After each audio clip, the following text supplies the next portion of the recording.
This content is generated or significantly edited using artificial intelligence tools. All information is provided for general informational purposes only and reflects knowledge available at the time of publication. It does not constitute financial, investment, or legal advice. We recommend that listeners verify the information independently and consult with qualified professionals for personalized advice. Welcome to the Luxembourg Fundcast. All right, let's cut straight to it. Today we're diving deep into something absolutely critical for anyone working with investment funds or securitization in Luxembourg. The offering documents, we're talking prospectuses, offering memoranda, issuing documents, all that, dense, complex paperwork that underpins these structures. We've pulled insights from a stack of sources you've provided covering the EU regulations, the specific Luxembourg laws, what needs to go in them, and some really crucial recent updates. Our mission in this deep dive is basically to unpack all of that for you, make sense of the jargon, understand why these documents are so vital for investor protection and market access, and also see how the requirements shift depending on whether it's, say, a retail fund, a sophisticated investor AIF, or a securitization deal. Think of this as your essential roadmap to understanding the legal blueprints of Luxembourg's financial products. We'll try to cover the key who, what, where, when, why, and how. To guide us through this paperwork forest, I'm joined by our expert. Thanks for having me. It's a topic that might sound a bit dry maybe, but honestly, understanding these documents is absolutely foundational. They're really the bedrock of transparency and, frankly, trust in the market here. Absolutely. Foundational is the right word. So let's lay that foundation then. When we talk about the rules governing these documents in Luxembourg, where do we even start? It feels complex. Okay, yeah, let's unpack this. It really is a layered system. You've got the European Union level setting the stage, and then Luxembourg national law implementing or sometimes adding specifics on top of that. So at the EU level, the big one for public offers of securities is the prospectus regulation. That's EU 2017-1129. Right. The core idea there, and the regulation itself makes this clear, is about harmonization across the EU. Okay. It's aiming for better investor protection, but also making it easier to raise capital across borders. It dictates the content, the approval process, the distribution for securities offered publicly or listed on a regulated market. And importantly, this is directly applicable EU law. Everyone has to follow it. And we know that regulation has been tweaked recently, haven't we, with the Listing Act? Precisely. Yeah, the recent EU Listing Act package, it brought in changes specifically aimed at making EU public markets, more attractive, particularly trying to help smaller and medium-sized enterprises, SMEs. So this adjusted some thresholds and created lighter prospectus formats, which directly impacts the documentation requirements we're talking about. Okay, that's prospectuses. What about securitization?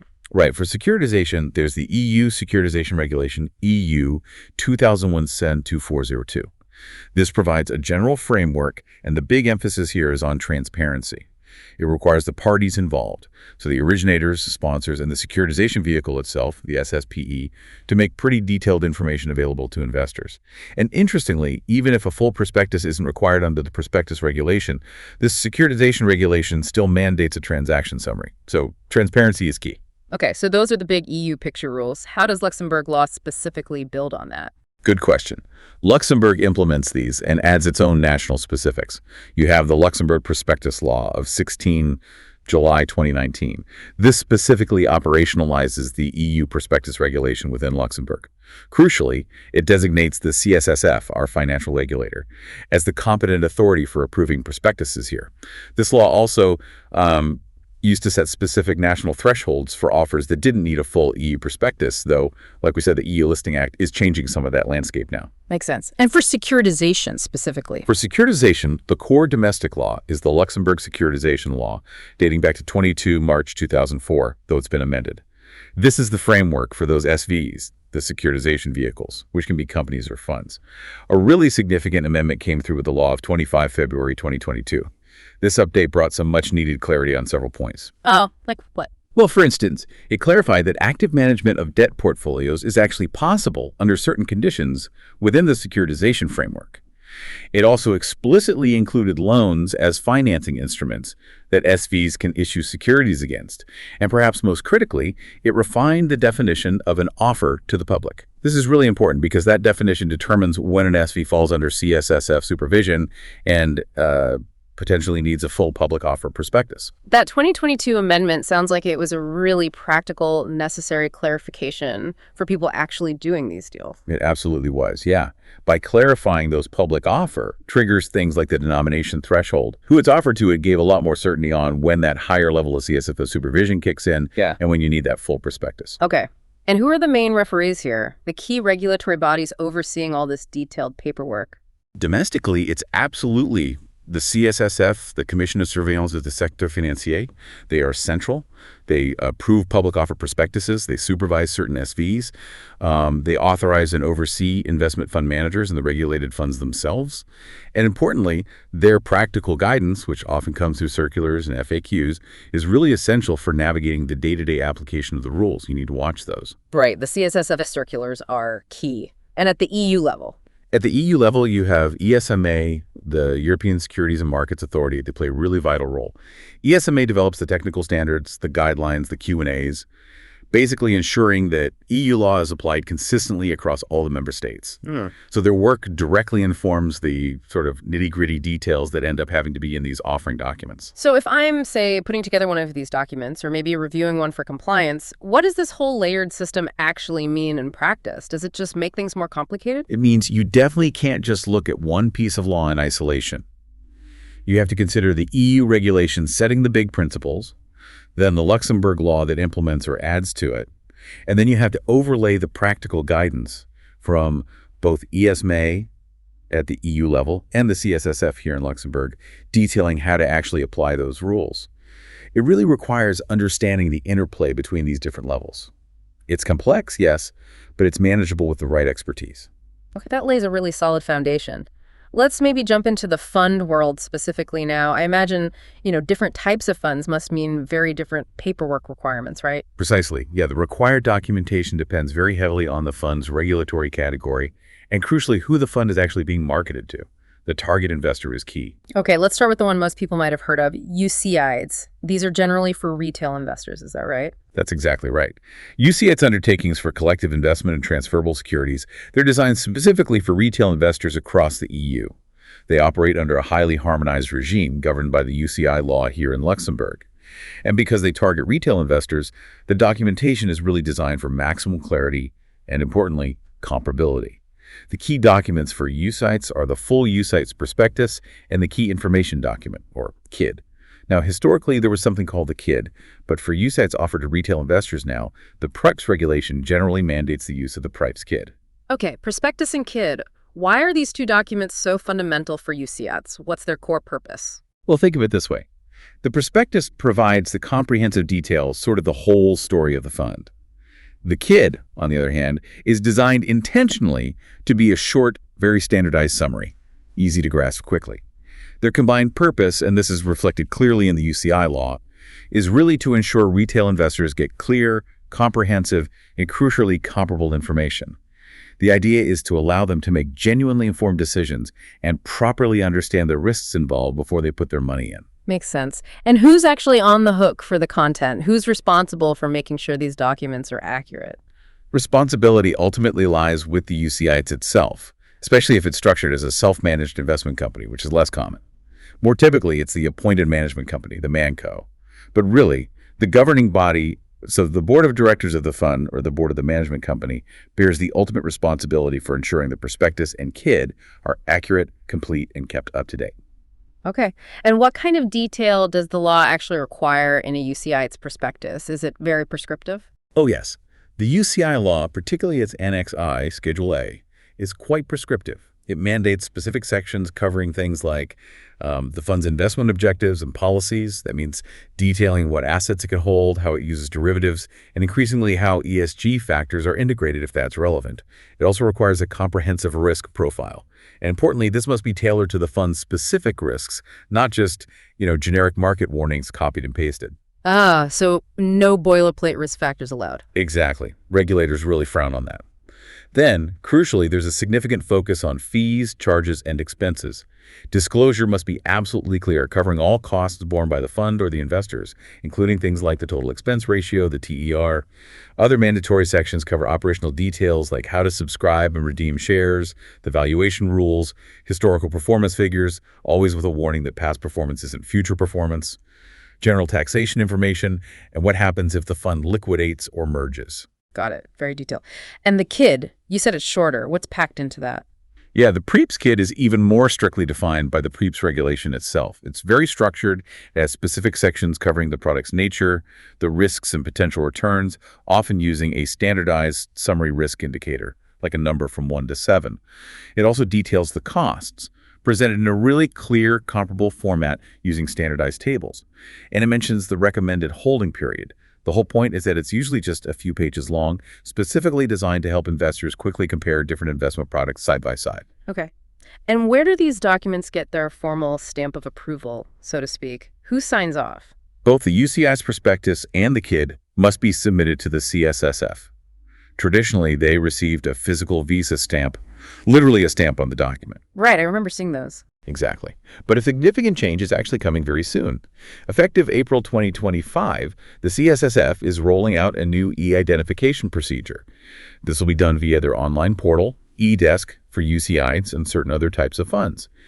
This EID effectively replaces the physical visa stamp with a unique electronic identifier. The key point is the documents must be identified or approved before they can be published and used to offer shares to investors. So this new e-identification process, does that change how documents get updated later on if something changes in the fund? Yes, it definitely streamlines things. That's the idea. Prospectuses have to be updated for any material changes, and often annually anyway, to incorporate the latest financial statements. The new e-identification procedure clarifies that certain, let's say, routine amendments don't actually require prior CSSF review anymore. They won't need a brand new e-identification number each time. Okay. However, the governing body, the fund board, or the ManCo board, remains fully responsible for the accuracy of those changes. The CSSF can still do ex post reviews, check them after the fact. Amendments that do still require prior regulatory review, the more significant ones, will still go through the standard CSSF assessment process first before they get their e-identification. So it shifts some administrative burden, but arguably increases the direct accountability on the fund's management for certain updates. Got it. So very high scrutiny, detailed rules for retail funds like UCITS. What about the other side of the coin, alternative investment funds, or AIFs? These are generally aimed at more sophisticated investors, right? Exactly. AIFs, which are governed by the AIFM law, that's Luxembourg's implementation of the EU's Alternative Investment Fund Managers Directive, or AIFMD, are typically marketed to professional investors, or what are called well-informed investors. Because this audience is presumed to be more sophisticated, more able to assess risks themselves, the regulatory focus shifts slightly. It's heavily focused on the authorized AIFM, the manager, and their obligations, which importantly include disclosure requirements. The primary documents here are usually called an offering memorandum, OM, or sometimes a private placement memorandum, PPM. These contain the mandatory pre-investment disclosures required by AIFMD. However, and this is a really key distinction, if an AIF is offered to the public, or if it's listed on a regulated market, then it must prepare a full prospectus regulation compliant prospectus. And that document is subject to CSSF approval, just like a UCS prospectus. Okay. So the audience and the offering method still dictate the type of document and the level of regulatory approval needed, even for AIFs. Absolutely. For purely private placements to sophisticated investors under the AIFMD framework, the OM or PPM is generally considered sufficient. It doesn't need CSSF pre-approval itself, but it must provide enough information for these sophisticated investors to make their own informed decisions about the investment, understand the risks properly, and also assess the capabilities and integrity of the AIFM managing the fund. Transparency regarding the AIFM's operations and the fund strategy is really paramount under AIFMD. And who holds the pen, so to speak? Who is ultimately responsible for these AIF documents, the OM or PPM? The authorized AIFM. They are responsible for ensuring that all the required pre-investment disclosures are made accurately and completely in the OM or PPM. That's a core obligation under the AIFM law. And what kind of information are we talking about in those AIFMD disclosures? What must be included? Article 23 of AIFMD, which is transposed directly into the Luxembourg AIFM law, sets out the mandatory requirements quite clearly. It's pretty extensive. It includes things like a detailed description of the investment strategy and objectives, how leverage is used, collateral and asset reuse policies, and the procedure if the strategy needs to change. It also requires identification of all the key service providers, the AIFM itself, the depositary, the auditor, and details of any functions the AIFM has delegated to others. The valuation procedure is another key one, especially for funds holding illiquid assets that's been a focus of recent CSSF guidance. Liquidity risk management processes, including redemption rights and any gates or lockups, must be disclosed. How investors are treated fairly, including any preferential treatment given to certain investors, needs to be laid out. And of course, full details of all the fees, charges, and expenses borne by investors, plus the AIFM's conflicts of interest policy and how they manage conflicts. Okay, quite comprehensive still, even if not for retail. Now, is that AIFM offering memorandum pre-approved by the CSSF in the same way a UCITS prospectus is? Generally, no. For those AIFMD-only disclosures contained within an OM or PPM used for private placement, the document itself is not subject to CSSF pre-approval. Instead, the CSSF supervises the AIFM as a regulated entity, ensuring they comply with all their overall obligations, which includes making these required disclosures correctly. But, as I mentioned earlier, if a public offer is made, triggering the need for a full prospectus regulation prospectus, then that document does need CSSF pre-approval. And also, AIFMs need to follow specific marketing notification procedures with the CSSF before they can actually market AIF units in Luxembourg or passport them for marketing cross-border within the EU. That's a separate process from document approval. Right. And what about pre-marketing? You hear that term a lot. How does that factor into the documentation side of things? Yes, pre-marketing. That's now governed by harmonized EU rules under the Cross-Border Distribution of Funds Directive, the CBDF. Luxembourg implemented this via the law of 21 July 2021. Basically, if an AIFM uses draft documents, like an early version of the OM, during preliminary discussions with potential professional investors before a formal offer is made, those documents must carry very clear disclaimers.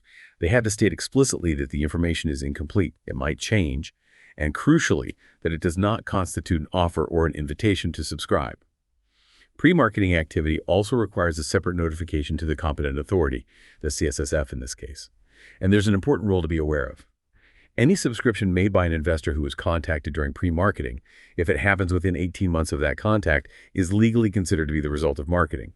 This significantly impacts the AIFM's ability to later claim that the subscription came purely from reverse solicitation, meaning the investor approached them unsolicited. So even early-stage documents and discussions need careful handling. Okay, that 18-month rule is definitely something to keep in mind. That's clear on AIFs for sophisticated investors. What about RAIFs then, the reserved alternative investment funds? Where do they fit into this documentation picture? They seem like a special Luxembourg category. They are indeed a specific Luxembourg regime established by the RAIF law. RAIFs are a type of alternative investment fund, but a key feature is that the RAIF vehicle itself is not subject to direct CSS product authorization or ongoing supervision. The condition for this lighter regime is that the RAIFs must be managed by a fully authorized external AIFM. The oversight focuses on the manager, not the product directly. The principal document for our RAIF is called the document d'émission, which translates basically to the issuing document. Okay, the document d'émission. And what's the purpose of that specific document? The RAIF law requires it to provide well-informed investors, and that's a legally defined category, including institutional investors, professional investors, or other investors who meet certain minimum investment thresholds and confirm in writing they understand the risks with the information necessary for them to properly judge the investment and its associated risks. Is the content of this document d'émission as strictly defined as, say, a UCITS prospectus? Is there a checklist? Not in the same way, no. The RFI itself doesn't provide an exhaustive checklist of required content like the UCI law does for UCITS. However, it must contain sufficient information for these well-informed investors to make an informed judgment. So in practice, you'll find it covers very similar ground to a typical AIF offering memorandum.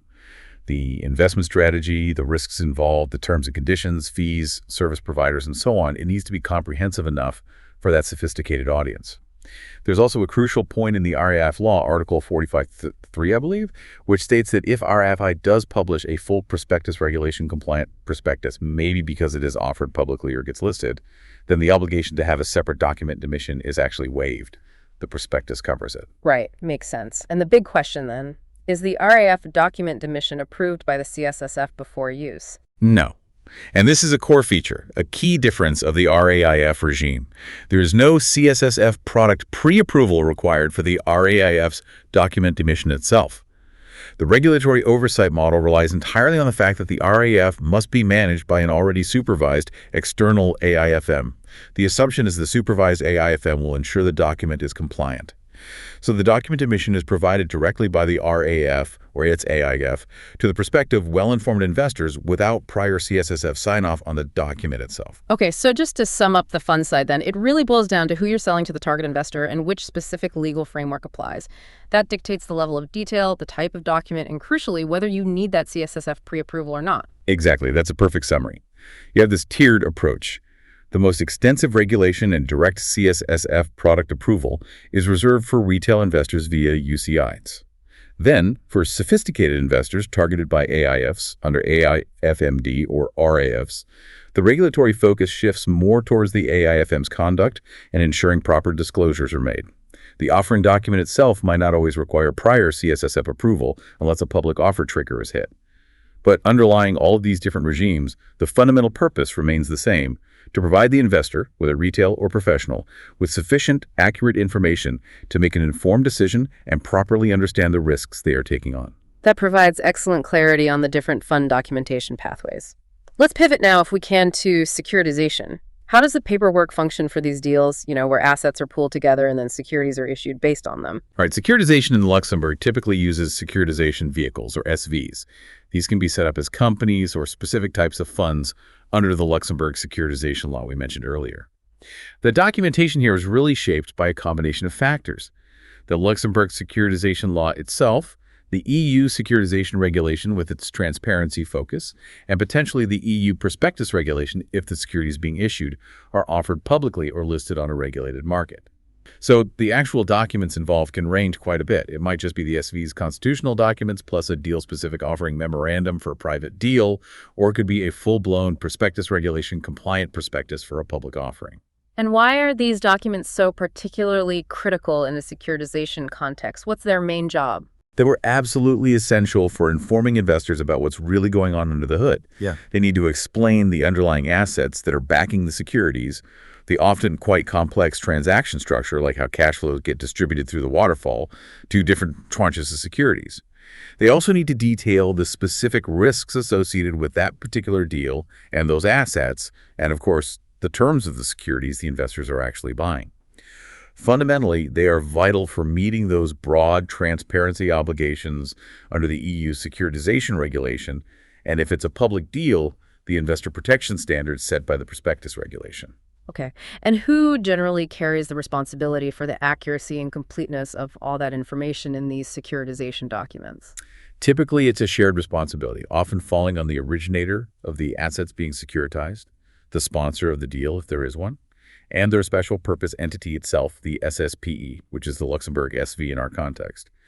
The EU securitization regulation places specific transparency duties squarely on these parties. Makes sense. What kind of information do these documents actually need to contain then? What are the core content requirements? Again, it partly depends on whether it's a public or a private deal, but the EU securitization regulation, specifically Article 7, imposes significant transparency requirements, regardless of whether a full prospectus is needed.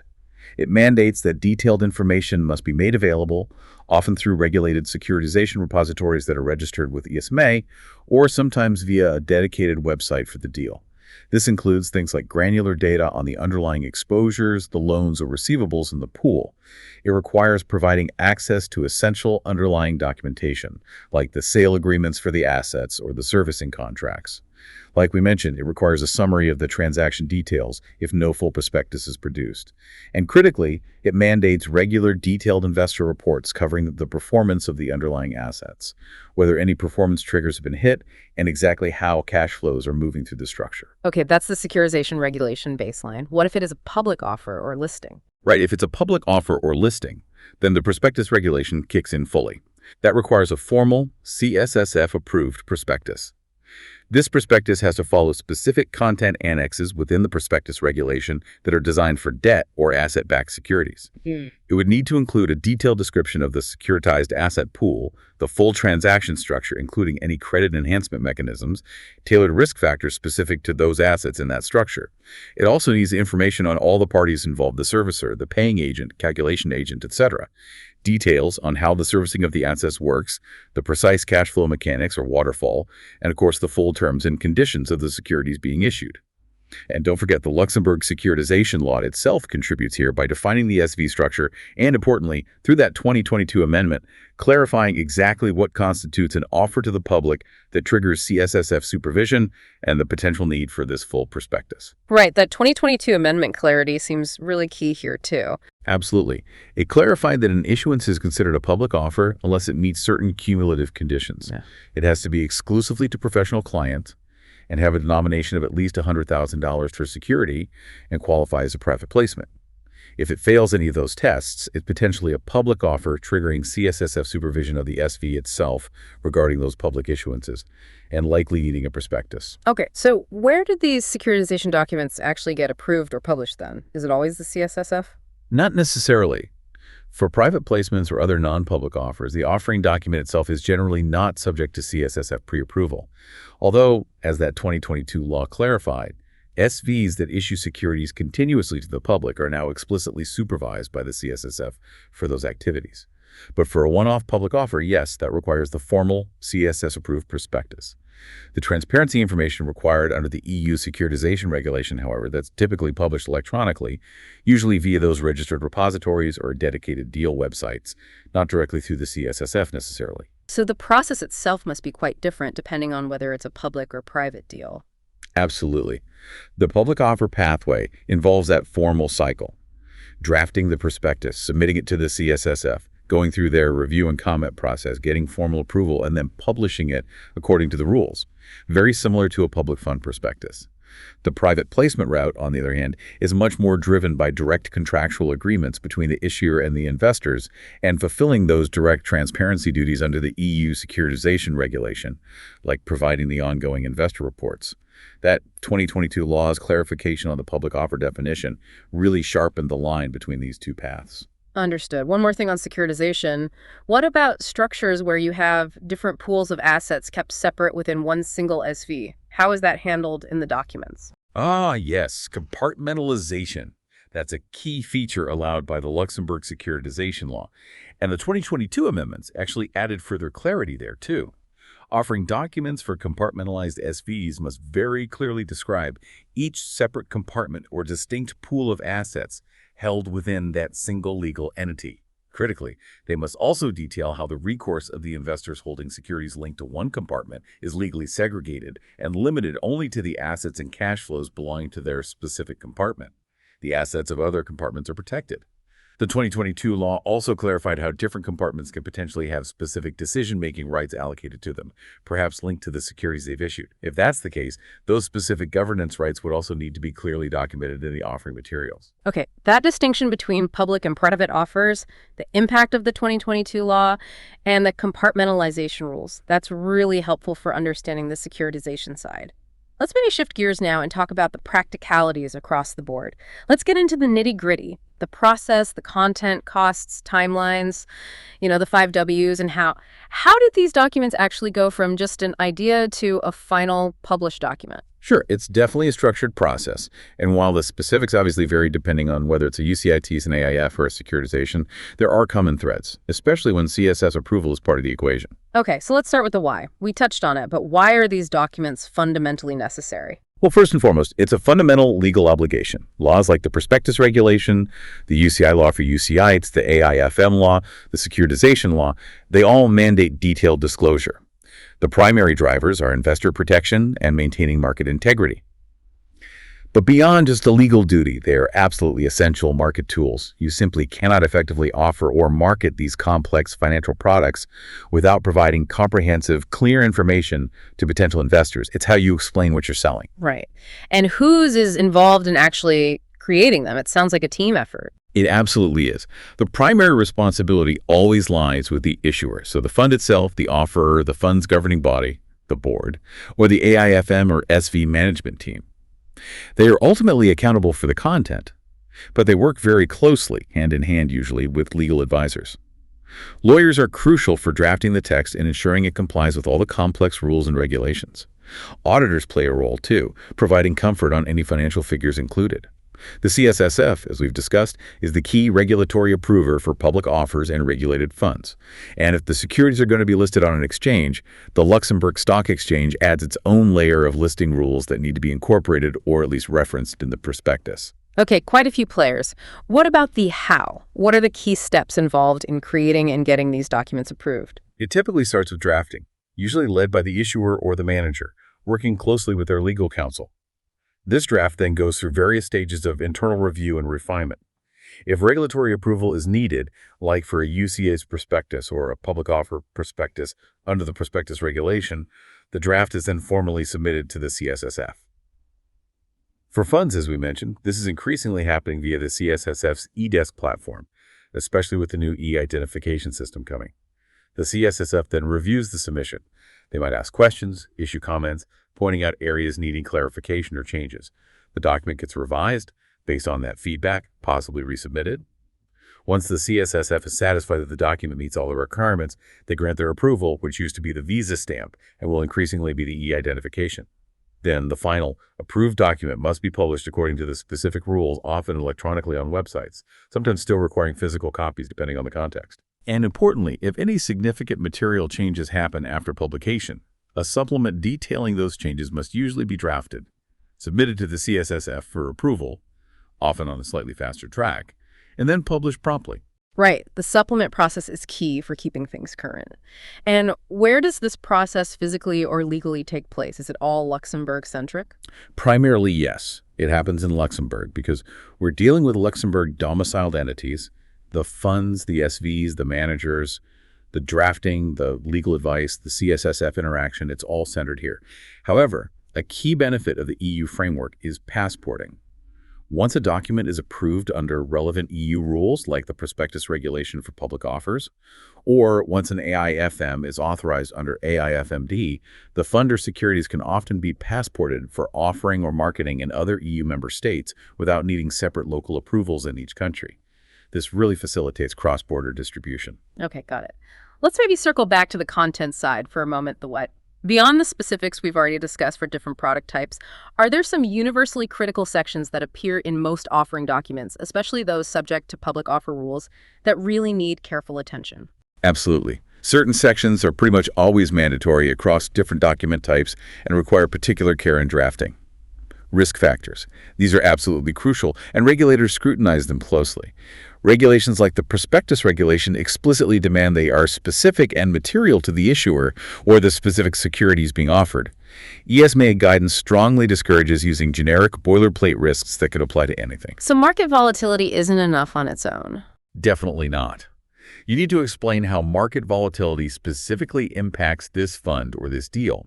Interestingly, the recent EU Listing Act actually removed the strict requirement to rank risks numerically by materiality, but they still must be presented consistently with how the issuer assesses them internally.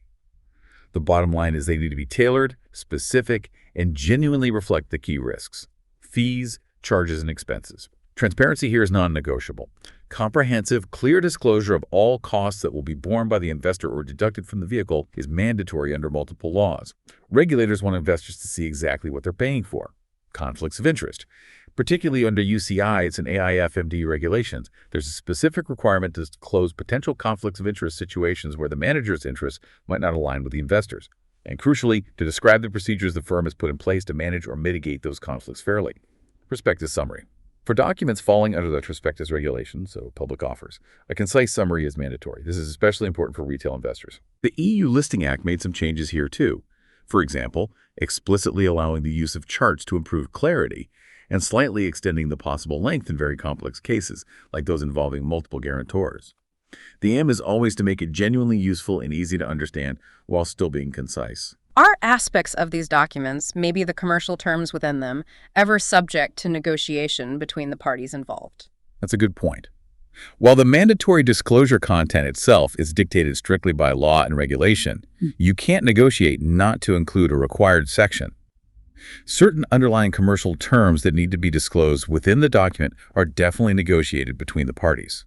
This could include things like the precise level of the management fee or performance fee in a fund agreement, specific risk allocation clauses agreed upon in the underlying contracts for a securitization deal, or the exact terms of the securities being issued, like the coupon rate, maturity date, or specific covenants. These negotiated commercial terms must then be accurately and transparently reflected and disclosed within the offering document, all operating within the framework and boundaries set by the regulations. Okay. What about the costs involved in this whole process? Getting these documents drafted, reviewed, approved, it sounds expensive. It certainly involves various costs. There are direct regulatory fees payable to the CSSF for the review and approval processes. Legal fees for the extensive drafting, reviewing, and advising are often significant, as it's specialized work. You'll also have auditor fees, particularly for verifying financial information. If the securities are being listed on an exchange like the Lux SE, there are listing fees. Historically, there were printing and physical distribution costs, though that's increasingly shifting towards digital, which might change the cost structure somewhat. For securitization deals, rating agency fees can be substantial if the securities are being rated. And then you have ongoing fees for various service providers involved with the fund or vehicle. Plus, if you're distributing cross-border, translation costs for the documents can really add up. And who typically picks up the tab for all these costs? Generally, it's the issuer of the fund or the securitization vehicle itself that bears these costs, which means ultimately, for funds at least, these costs are borne indirectly by the investors through the fund's expenses. This is precisely why regulations like PRIPes and UCITS put such a strong emphasis on the mandatory, transparent disclosure of all costs and charges. Investors need to know what expenses are coming out of their investment. Right. And finally, on the practicalities timelines, the when. How long does this whole process actually take from start to finish? Timelines. They are absolutely crucial for issuers trying to hit specific market windows, but predicting them precisely can be tricky as they vary significantly. For prospectuses under the prospectus regulation, the CSSF has a statutory review period. It's set at a maximum of 10 working days for their first review of an initial complete submission. However, this clock can stop if they need more information or clarification, so the actual time can be longer. Okay, 10 days maximum for the first let, potentially longer. What about supplements? Supplements for material changes are generally reviewed faster. The typical turnaround is often quoted as 5 to 7 working days, and the EU Listing Act changes might even reduce this further in some cases, possibly down to 3 to 5 days. Fund authorization timelines, separate from just prospectus approval, can vary even more widely. They depend heavily on the complexity of the fund structure and, very importantly, on the quality and completeness of the application file submitted by the applicant. CSSF statistics often show that a significant portion of the overall authorization time is actually spent with the applicant responding to CSSF queries or providing missing information. So getting the initial submission right is key to efficiency. Absolutely. Preparation and submitting a high-quality, complete file from the very start is the best way to manage the timeline. For AIFM marketing notifications, the CSSF has a statutory period of 20 working days to inform the AIFM whether their notification file is complete and they can start marketing. Publication deadlines also exist. For instance, the EU Listing Act reduced the minimum time a prospectus needs to be available before the end of an IPO, down to 3 working days in some cases. So, yes, managing the timing across drafting, review, approval, and publication is a critical part of the whole process. Okay, that covers the practicalities really well. It definitely sounds like staying on top of this documentation isn't a static, one-and-done process. It seems to require constant attention to changes, right? Oh, absolutely. These documents are definitely dynamic, living things in a way. They have to be, because the products they describe can change, the market conditions change, and perhaps most importantly, the regulatory landscape itself is constantly evolving. So what kind of things typically trigger updates or require changes to these documents once they're published? Several things. Any material change that could reasonably affect an investor's assessment of the securities, that's the standard under Prospectus Regulation, Article 23, requires a formal supplement to be issued promptly. For funds specifically, this could include significant changes to the investment policy or strategy, changes to the fee structures, appointing new key service providers like the depository or auditor, or launching new sub-funds within an existing umbrella structure. All those would typically require a prospectus update. Regulatory updates are another major trigger. When new rules come in, like the enhanced ESG disclosure requirements driven by SFDR or the changes brought by the EU Listing Act, the existing documents often need to be amended to reflect those new legal requirements. And many funds also have a practice, sometimes required by regulation, of updating their full prospectus at least annually, usually to incorporate their latest audited financial statements. You've mentioned several recent regulatory changes that are impacting documentation throughout our chat. Could you maybe highlight the biggest ones that people really need to be watching right now? Sure. I think there are a few key ones with significant documentation impact. The EU Listing Act is a big one. It's directly changing prospectus regulation prospectuses, affecting the required content, the format, potentially introducing page limits for some of the new lighter prospectus types, changing how risk factors are presented, enhancing the summary section, and also strongly pushing for electronic delivery as the default. Then there's the new CSSF e-identification procedure we talked about, coming in April 2025 for UCITS, Part 2 UCIs, SICRs, and SIFs. This is a major administrative shift away from the physical visa stamp. While it aims to streamline updates for certain types of amendments, it clearly places greater direct responsibility on the fund's governing body for the accuracy and compliance of changes that don't require prior CSSF review. Right, that shift in responsibility seems important. It is. Then, the Luxembourg Securitization Law Amendments of 2022. These brought really vital clarity on that public offer definition, which directly impacts when a full prospectus might be needed for an SV. They also formally confirmed the inclusion of loans as eligible financing instruments and refined the rules around active management for SVs. All practical points needing reflection in deal documents. And finally, the CBDF directive, implemented back in 2021. This harmonized the rules for pre-marketing by AIFMs across the EU. This directly affects how even draft offering documents are used in those early conversations with potential investors, requiring clear disclaimers, consistency with eventual marketing materials, and those marketing notification procedures. Looking beyond those specific changes, what are the overarching trends you see shaping these documentation requirements going forward? What's the bigger picture? I think several major trends are quite clear and likely to continue. First, ESG integration. Environmental, social, and governance factors are becoming increasingly embedded and mandatory in disclosures, driven by regulations like SFDR, and now being incorporated into the prospectus regulation via the EU Listing Act. This is no longer optional for many. Second, digitalization. We see this with the CSSF's move to e-identification in online portals and ESMA's push towards more digital submission and use of regulatory data. This requires market participants to adapt their own systems and processes towards more digital workflows. Third, there's a clear policy effort, visible in the EU Listing Act, to facilitate SME access to public capital markets, partly through creating lighter, potentially less burdensome prospectus formats for smaller issuers. Fourth, as hinted with the e-identification changes, there's a trend towards placing increased direct responsibility on the governing bodies, the boards of the regulated entities themselves. As regulators perhaps streamline certain upfront approval processes, the onus increases on the firms to ensure ongoing compliance, possibly backed by more ex post supervision. And finally, underpinning all of this is the need for continuous vigilance. Staying compliant means constantly monitoring new CSSS circulars like the recent one clarifying NAV error reporting, which impacts fund operations and potentially disclosures, and keeping up with the stream of guidelines and Q&As from ESMA, which provide crucial detail on how EU laws should be applied consistently in practice. So it sounds like staying compliant and keeping these crucial documents current and accurate is absolutely a continuous, demanding job in this environment. Precisely. You said it perfectly.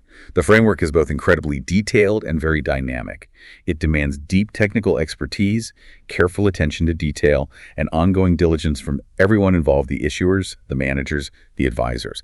As some of the materials related to those securitization law amendments highlighted, understanding and correctly applying these detailed legal provisions requires constant, careful attention.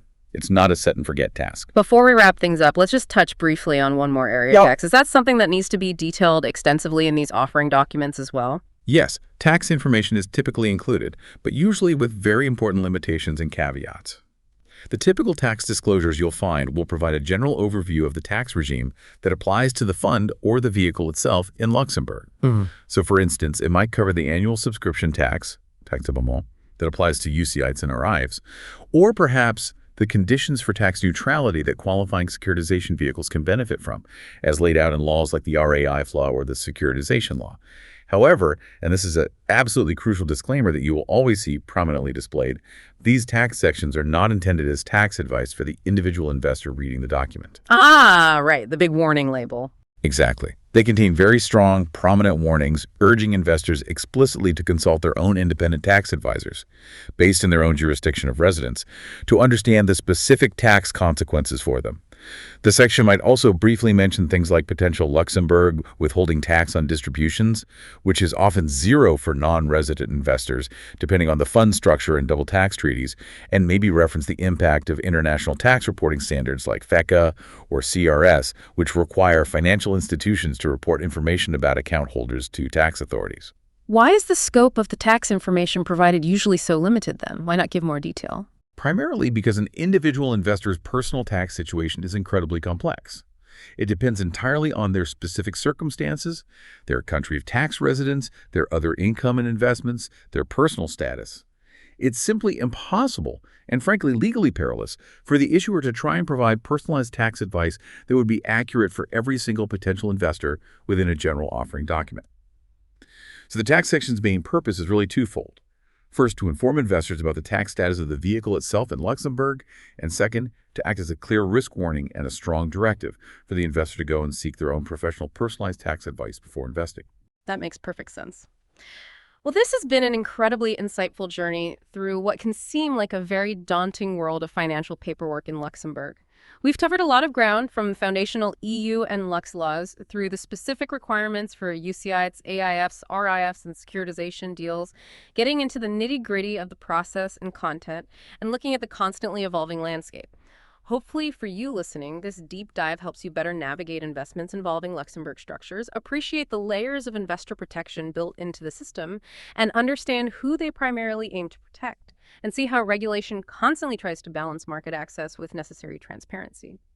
To leave you with something to think about, considering this clear push towards digitalization, like the CSSF's e-identification, and the trend of placing more direct responsibility on the management bodies of funds and vehicles, how might technology further change the very nature of investor protection and regulatory oversight in the future? Could AI review documents? Could real-time data reporting change supervision? What new challenges or maybe opportunities might that create for staying truly well-informed as an investor or a market participant? This content is generated or significantly edited using artificial intelligence tools. All information is provided for general informational purposes only and reflects knowledge available at the time of publication. It does not constitute financial, investment, or legal advice.